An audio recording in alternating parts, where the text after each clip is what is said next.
Chennai Kodambakkam United India colony, Chennai மாநகராட்சி அண்ணா பூங்காவில் உள்ள மணிகுண்டில் உள்ள கடிகாரத்தில் ஒவ்வொரு மணி நேரத்திற்கும் ஒரு முறை திருக்குறள் ஒளிபரப்பப்பட்டு அதற்கான விளக்கம் சொல்லப்படுவதை கேட்கும்போது மிகவும் இனிமையாக இருக்கிறது. இதை இப்போது நீங்களே கேளுங்களேன்.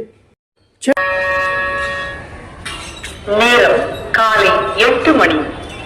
The time is 8 AM. விளைத்தகையான் வேண்டி இருப்ப கெழுத்தகையால் கேளாது நட்டார் செய்யும்.